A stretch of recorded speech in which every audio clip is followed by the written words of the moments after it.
हरये परमात्मने प्रणतक्लेशनाशाय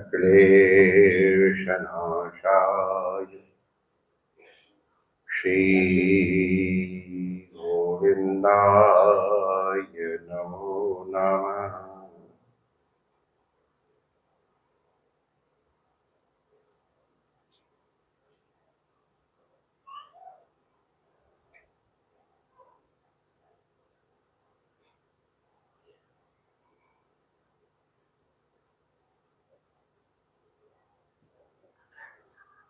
नारायण नारायण नारायण नारायण।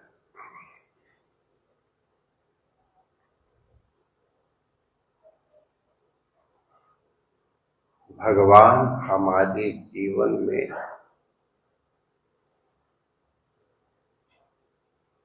सर्वोच्च कामित होना चाहिए।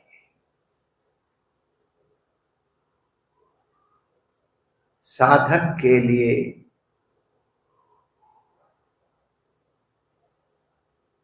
हमारे इष्ट ही हमारे लिए सबसे अधिक कामित हैं, पूजित हैं, वांछित हैं, ईप्सित हैं। भगवान से अतिरिक्त कुछ भी मुख्य नहीं है, क्योंकि भगवान के अतिरिक्त जिस किसी चीज को भी मुख्य बनाया जाएगा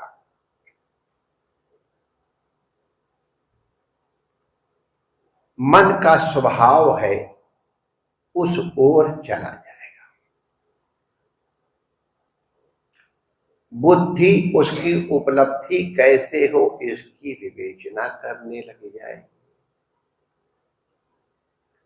इंद्रियां वो कैसे प्राप्त हो इसकी चेष्टा करने लग जाएगी। तो हम अपने लक्ष्य से च्युत हो जाएंगे। भगवान से अधिक मुख्य वस्तु जीवन में कुछ न हो। महत्व बुद्धि के बिना मन कहीं इतर वस्तुओं में जाता नहीं। संसार में बहुत सी अच्छी अच्छी वस्तुएं हैं जो करने योग्य हैं, करनी चाहिए,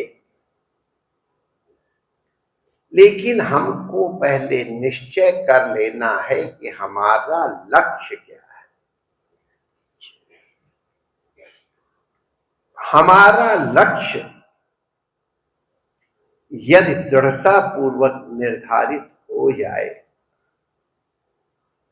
तो उस लक्ष्य की प्राप्ति में जितने भी सहयोगी हैं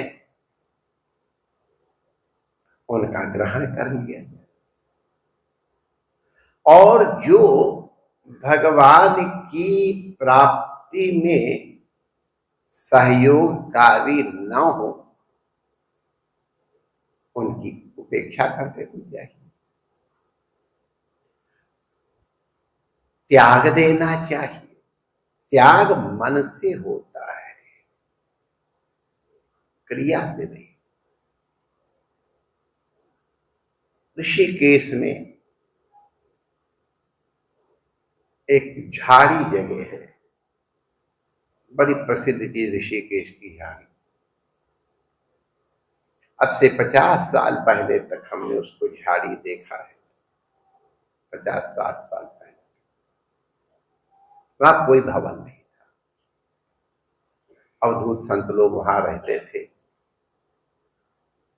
कोई संग्रह नहीं करते थे, दिन भर पठन पाठन या सेवा में। तद अतिरिक्त उनकी कोई अभिलाषाएं होती थी।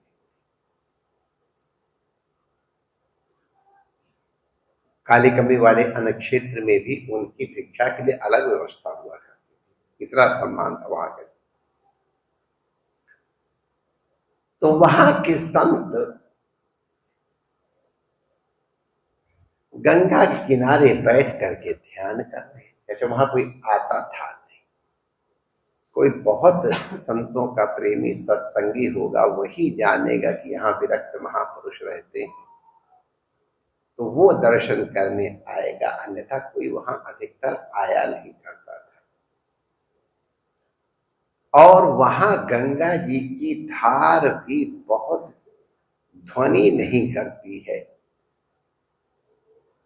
ऐसा संतों ने बताया कि ध्रुव जी की जगह है, ध्रुव जी वहां ध्यान कर रहे थे, तो गंगा जी कल कल कल कर करके बह रही थी, तो उनको ध्यान में बाधा होने लग गई। ऐसा हमने संतों से सुना है। तो ध्रुव जी ने कहा भाई यहाँ तो रहना मुश्किल है, यहाँ तो बहुत ध्वनि प्रदूषण होता है, इसलिए मैं जा रहा हूं। तो गंगा जी ने कहा अरे संत हमारा तट छोड़ करके जाए हो तो उचित नहीं। उन्होंने कहा भक्त ध्रुव तुम यहीं निवास करो, मैं अपनी धारा को शांत करूं। तो वहां गंगा जी की धारा शांत होकर बहती है। पूज्य जयदयाल गोयनका जी उस पर सत्संग किया करते, बट के नीचे, बड़ा प्रसिद्ध सत्संग था उनका बट के। तो खैर ये तो केवल उस भूमि का परिचय बताने के लिए हमने बताया। तो वो संत वहां बैठे ध्यान कर रहे थे। 50 वर्ष पहले, 7 साल पहले तो मैं वही बता रहा हूं, उससे पहले की घटना। तो कोई सेठ आया, उसने देखा, और कोई सत्संगी सेठ रहा होगा, इसलिए उसने किसी प्रकार इनको विक्षेप नहीं किया, और वो हो चांदी के 25 रुपए रख करके चला गया। संत अपने ध्यान में मस्त बैठे थे, और वो भी चुपचाप चला गया, दिखावा नहीं किया कि मैंने 25 रुपए तुमको दिए हैं, क्या समझते हो। कृतार्थ समझ के वो चला गया। संत जब उठे तो वो चांदी के 25 रुपए रखे देख करके उन्होंने सोचा कि ये 25 रुपए कोई रख गया, हमने तो मांगे नहीं, लेकिन ये 25 रुपए कोई रख गया है, अब इनका क्या किया जाए। तो क्या भंडारा कर दे? चांदी के रुपए थे, 25 हो जाता भंडारा, दक्षिणा भी हो जाता।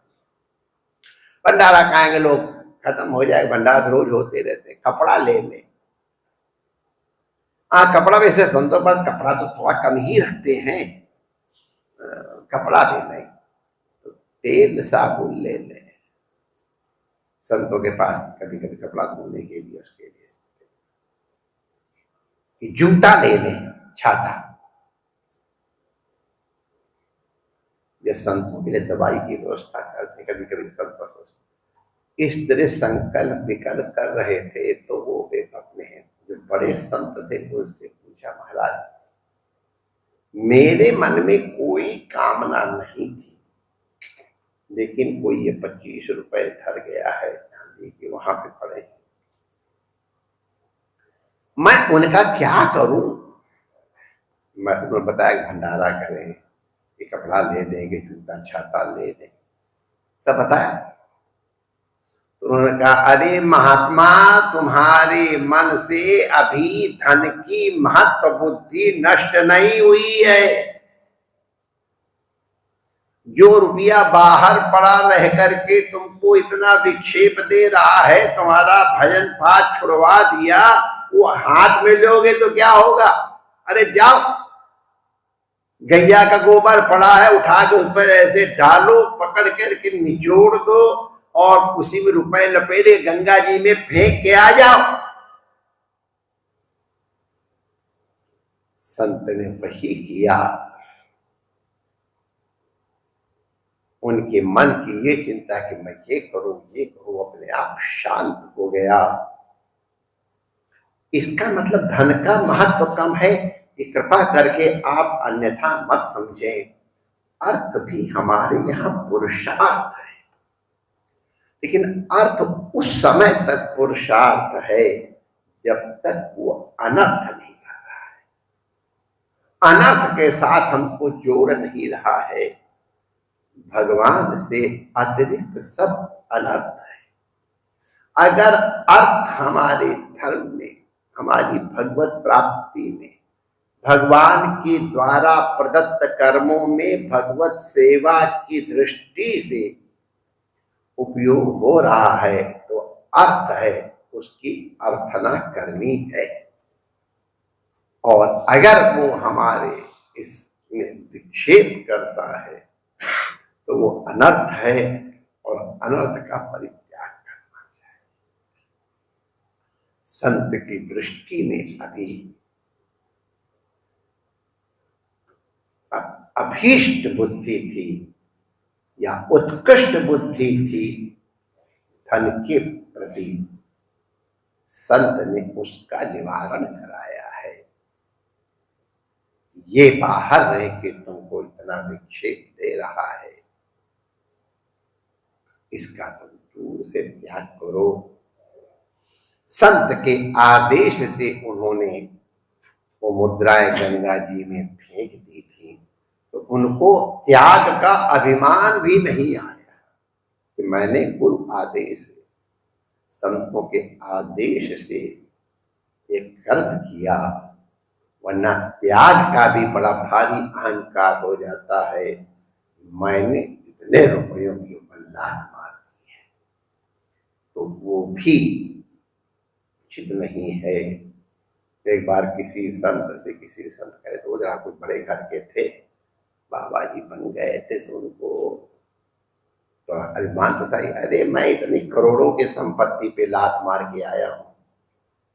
तो महात्मा तो बड़े मीठे होते हैं, बड़े मधुर, तूने लात तो मारी, तेरी लात बड़ी वहीं चिपकी हुई है, जब तक वो लात वहां से छूटेगी नहीं तब तक क्या छूटा तेरा। वाह, तूने लात तो मारी, तेरी लात वहां चिपकी हुई है।